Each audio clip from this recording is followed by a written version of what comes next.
Welcome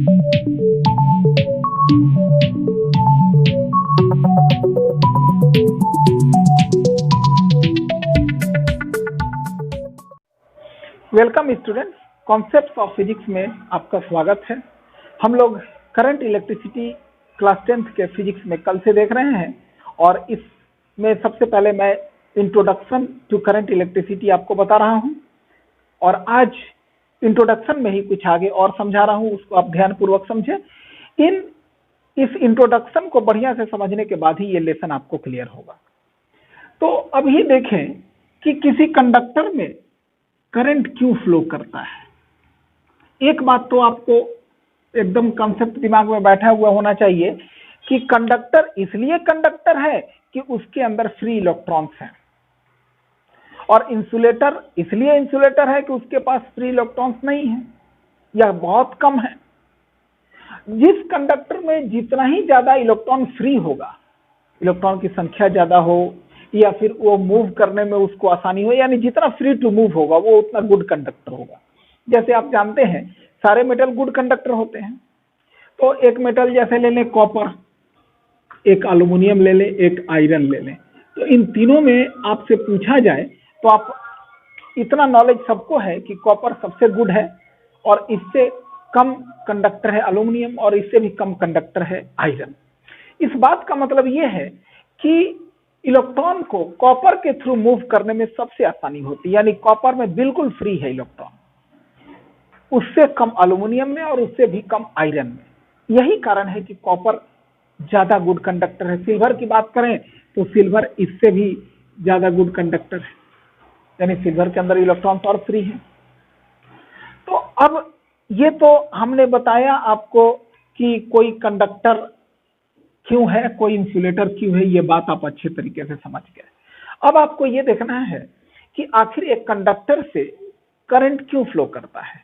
जब हम लोग किसी कंडक्टर के दोनों एंड पर कोई पोटेंशियल डिफरेंस अप्लाई करते हैं, पोटेंशियल डिफरेंस को इस प्रकार समझिएगा कि जैसे पानी को बहाना हो तो पानी नीचे से ऊपर स्वतः बह के नहीं जाएगा, क्योंकि नीचे वाला पॉइंट लोअर पोटेंशियल हो गया, ऊपर वाला पॉइंट हायर पोटेंशियल होगा।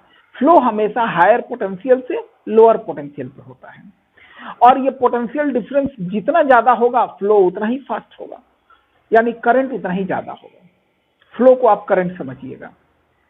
जैसे 12 वोल्ट की बैटरी है तो 12 वोल्ट की बैटरी को मान लीजिए इतना डिफरेंस, तो 24 वोल्ट की बैटरी इतना डिफरेंस होगा।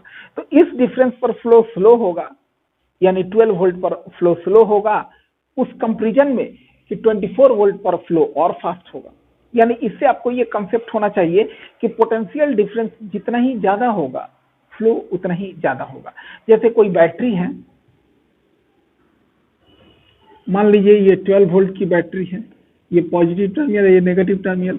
अगर इसको किसी इलेक्ट्रिक बल्ब से हम लोग जोड़ देते हैं 12 वोल्ट की बैटरी, तो बल्ब ग्लो करेगा, और इस 12 वोल्ट की बैटरी को हटा के अगर 6 वोल्ट जोड़ देते हैं तो बल्ब अब पहले से कम ग्लो करेगा। वजह क्योंकि इस बल्ब के दोनों सिरों पर जो हमने पोटेंशियल डिफरेंस जोड़ा है, पहले जोड़ा था 12 वोल्ट तो फ्लो फास्ट था, यानी करंट ज्यादा था, और अब बैटरी हमने कम वोल्टेज का लगा दिया, हाफ कर दिया, तो करंट कम हो जाएगा। करंट यानी धारा। तो धारा कब ज्यादा होगा? जब पोटेंशियल डिफरेंस भी ज्यादा होगा। तो ये आपको कंसेप्ट होना चाहिए।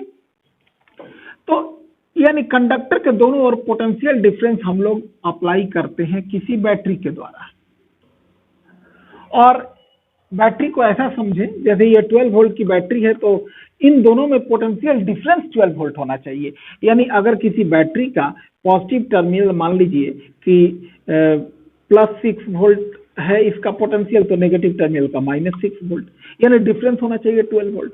अगर बैटरी का पॉजिटिव टर्मिनल 12 वोल्ट मानेंगे तो नेगेटिव टर्मिनल को 0 वोल्ट, डिफरेंस होना चाहिए 6 वोल्ट। एक बात ध्यान रखें कि इलेक्ट्रिसिटी में हम लोग ये नहीं बता सकते हैं कि किसका पोटेंशियल कितना है, हम लोग सिर्फ पोटेंशियल डिफरेंस निकालते हैं। यानी 12 वोल्ट की बैटरी उसको बोलेंगे जिसके दोनों टर्मिनल्स में पोटेंशियल डिफरेंस 12 वोल्ट है, चाहे ये स्थिति हो चाहे ये स्थिति हो, डिफरेंस 12 वोल्ट होना चाहिए। तो ये आपको तो क्लियर है ही। अब देखें तो ये 12 वोल्ट की बैटरी है, तो इसको अच्छे तरीके से समझने के लिए हम लोग ये माने कि पॉजिटिव टर्मिनल का पोटेंशियल 12 वोल्ट है और नेगेटिव टर्मिनल का पोटेंशियल 0 वोल्ट है। तो इस डिफरेंस के कारण इस कंडक्टर से करंट बहेगा। तो ये कनेक्टिंग वायर को हम लोग ऐसा माने कि इसमें रेजिस्टेंस है ही नहीं, यानी करंट को फ्लो होने में कोई दिक्कत नहीं होती है। और ये जो हमने कंडक्टर जोड़ रखा है इसमें हो सकता है थोड़ा मोड़ा रेजिस्टेंस हो। तो यानी जब इन कनेक्टिंग वायर्स में हमने मान लिया कि कोई रेजिस्टेंस नहीं है, तो जो करंट चलेगा 12 वोल्ट से, इसका कोई वोल्टेज खर्च नहीं होगा और 12 वोल्ट का जो असर है इस पॉइंट ए तक आ जाएगा। यानी यहां तक कितना असर आ गया? 12 वोल्ट। और 0 वोल्ट का असर इस पॉइंट बी तक आ गया, 0 वोल्ट। यानी आप देख रहे हैं कि बैटरी के पॉजिटिव टर्मिनल से इस कंडक्टर के ए एंड पर 12 वोल्ट पोटेंशियल अप्लाई किया गया और बी एंड पर 0 वोल्ट पोटेंशियल अप्लाई किया गया। यानी इस कंडक्टर के लेंथ के क्रॉस पोटेंशियल डिफरेंस कितना हो गया? 12 वोल्ट। तो इसमें करंट फ्लो करेगा। मान लीजिए करंट को डिनोट करते हैं आई से, तो आई फ्लो कर रहा है। अगर यही वोल्टेज ज्यादा हम लोग करते हैं, वोल्टेज यानी पोटेंशियल डिफरेंस, तो करंट भी ज्यादा हो जाएगा। ये आगे हम लोग ओम्स लॉ में पढ़ेंगे, लेकिन अभी मैं सिर्फ आपको ये कंसेप्ट दे रहा हूं, आप समझें कि वोल्टेज क्या है। वोल्टेज यानी पोटेंशियल डिफरेंस। करंट क्या है? करंट यानी धारा। थोड़ा सा करंट को एक और बात समझें। करंट का मतलब ये नहीं होता है कि बहाव का स्पीड। करंट का मतलब rate of flow. Rate of flow कहने का मतलब हुआ जैसे यहां समझे, ये कोई पाइप है, इधर पाइप मोटा है, आगे जाके पाइप पतला हो जाता है। तो इधर से पानी इस पाइप में इन कर रहा है और इधर से पानी इस पाइप से आउट हो रहा है। तो इतना तो आप स्वतः बता सकते हैं कि अगर 1 मिनट में इस पाइप के अंदर 10 लीटर वाटर इन कर रहे हैं, तो 1 मिनट में पाइप से कितने वाटर निकलेंगे? 10 लीटर ही निकलेंगे। ऐसा नहीं है कि पानी इंटर करने का जो क्रॉस सेक्शन है वो बड़ा है और पानी आउट होने का क्रॉस सेक्शन छोटा है। तो ऐसा नहीं होगा कि पानी इंटर कर जाए 10 लीटर और निकले 5 लीटर ही। रास्ता एक ही है, तो अमाउंट ऑफ फ्लो यानी करंट भी एक ही होगा। करंट मतलब अमाउंट ऑफ फ्लो। अब ये वाटर की बात हो रही है तो ये वाटर करंट हो गया, और अगर चार्ज की फ्लो की बात हो तो इलेक्ट्रिक करंट हो गया। करंट का मतलब होता है अमाउंट ऑफ फ्लो, यानी धारा, हिंदी में कहते हैं धारा। तो यहां देखिए 1 मिनट में अगर 10 लीटर पानी इन कर रहा है तो 10 लीटर पानी आउट होगा। फर्क क्या होगा कि जो थिक पाइप है इसमें फ्लो का स्पीड कम होगा और जो थीन पाइप है इसमें फ्लो का स्पीड ज्यादा होगा। यही फर्क है। लेकिन जो रेट ऑफ फ्लो है, यानी 1 मिनट में इस पाइप से फ्लो कर रहा है 10 लीटर वाटर, तो इस पाइप से भी 1 मिनट में 10 लीटर ही वाटर फ्लो करेगा। इससे तो आपको करंट पता चल गया। यानी रास्ता एक तो धारा भी एक। यानी करंट क्या है? जैसे वाटर करंट की बात करें तो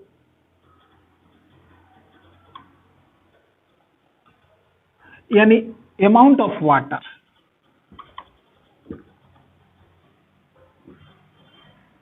जो इस पाइप से फ्लो कर रहा है, और कितना अमाउंट ऑफ वाटर कितना टाइम में फ्लो किया, ये वाटर करंट हो गया। और अगर इलेक्ट्रिक करंट की बात करें,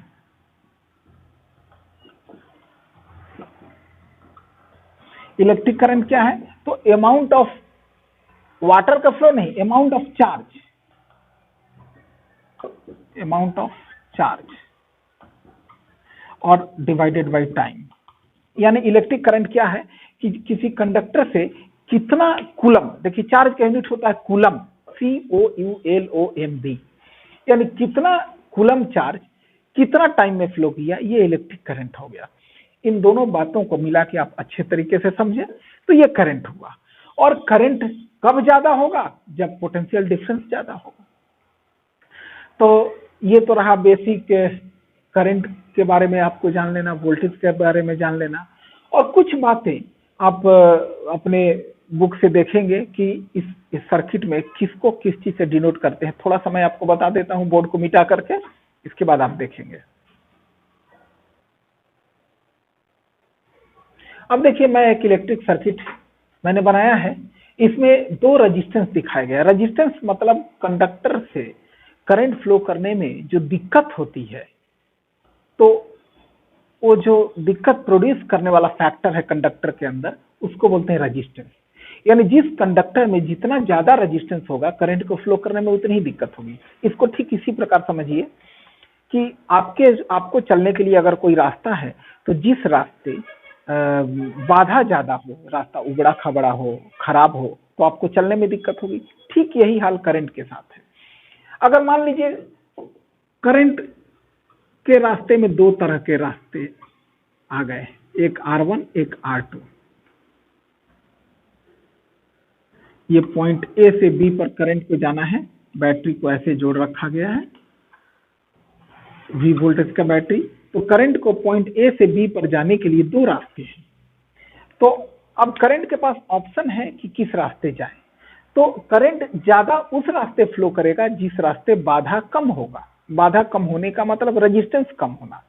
अगर मान लीजिए कि R1 की वैल्यू कम है और R2 की वैल्यू ज्यादा है, तो R1 से करंट ज्यादा जाएगा क्योंकि बाधा कम है, रेजिस्टेंस कम है, और R2 में बाधा ज्यादा है तो करंट कम जाएगा। तो अगर मान लीजिए कि इस कंडक्टर से टोटल करंट आई जा रहा है, इससे करंट I1 चला गया, इससे करंट I2 चला गया, और ये दोनों करंट मिल करके फिर इधर बन जाते हैं I। लेकिन ध्यान रहे I1 I2 में से कौन बड़ा वैल्यू है, तो जिस रेजिस्टेंस का वैल्यू कम है उससे करंट ज्यादा जाएगा, और जिस रेजिस्टेंस का वैल्यू ज्यादा है उससे करंट कम जाएगा। तो ये तो मैं आपको सर्किट दिखा रहा हूं। सर्किट में बैटरी को ऐसे डिनोट करते हैं। ये दो रेजिस्टेंस को मैंने पैरेलल में जोड़ के दिखाया गया है। पैरेलल में करंट जो है डिवाइड हो जाता है। ध्यान दीजिएगा, करंट जो चल रहा है इसके सामने दो रास्ते हैं, लेकिन इन दोनों रेजिस्टेंस को AB के बीच में जोड़ा हुआ है, यानी R1 रेजिस्टेंस को भी AB के बीच में जोड़ा हुआ है, R2 रेजिस्टेंस को भी AB के बीच में जोड़ा हुआ है। तो ऐसे केस में जब दो या दो से ज्यादा रेजिस्टेंस सेम टू पॉइंट्स के बीच में जोड़े हुए हो तो इस कनेक्शन को बोलते हैं पैरेलल कॉम्बिनेशन, यानी इन दो रेजिस्टेंस का जो कॉम्बिनेशन है वो पैरेलल कॉम्बिनेशन है।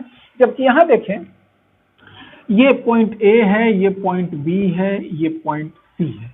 देखिए R1 रेजिस्टेंस AB के बीच में जुड़ा हुआ है, R2 रेजिस्टेंस BC के बीच में जुड़ा हुआ है, और R3 रेजिस्टेंस CD के बीच में जुड़ा हुआ है। तो इस प्रकार ये तीनों रेजिस्टेंस सीरीज में है। सीरीज में हर रेजिस्टेंस अलग अलग पॉइंट के बीच में जुड़ा होता है। और दूसरी बात कि इनको सीरीज तब कहेंगे जब तीनों रेजिस्टेंस मिलकर एक ही पाथ बनाते हैं। ध्यान दीजिए, जो भी करंट इससे चलेगा वही करंट वही धारा R1 से भी गुजरेगा, R2 से भी गुजरेगा, R3 से भी गुजरेगा।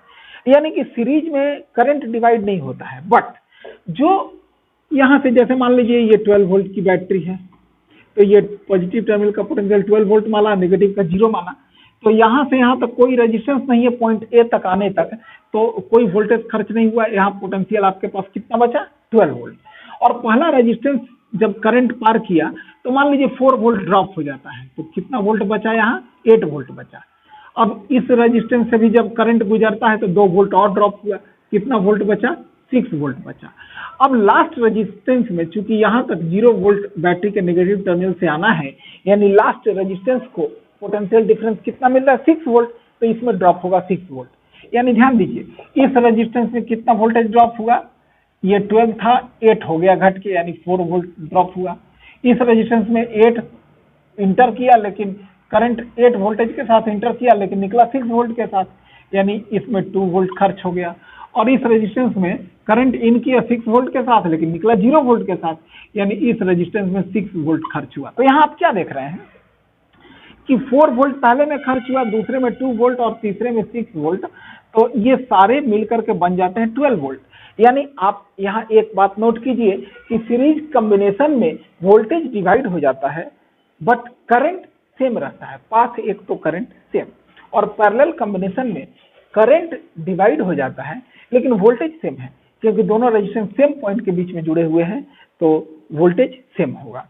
तो अच्छा, ये तो मैंने बातें आपको बताई ये आपको समझने के लिए, ताकि थोड़ा सा सीरीज और पैरेलल का आपके पास कंसेप्ट हो जाए। और लास्ट में, आज के वीडियो के लास्ट में मैं आपको ये सिर्फ बता देना चाहूंगा कि हर चीज को थोड़ा सा समझ लें कि सर्किट में किस चीज को कैसे डिनोट करते हैं। तो यहाँ देखिए, ये तो आप समझ ही चुके हैं कि ये रेजिस्टेंस को डिनोट करने का ये तरीका है, कंडक्टर में जो रेजिस्टेंस है उसको डिनोट करने का ये तरीका है। तो ये R1 रेजिस्टेंस, R2 रेजिस्टेंस और ये R3 रेजिस्टेंस। R3 रेजिस्टेंस को मैंने डिफरेंट ढंग से बनाया है।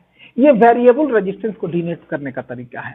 देखिए लैब में वेरिएबल रेजिस्टेंस के रूप में हमें रियोस्टेट मिलता है, तो रियोस्टेट अगर बनाना है तो रियोस्टेट को हम लोग ऐसे दिखाते हैं। ये भी वेरिएबल रेजिस्टेंस है, लेकिन इस वेरिएबल रेजिस्टेंस को जिसको आप इस प्रकार दिखाएंगे इसको हम लोग कहते हैं रियोस्टेट।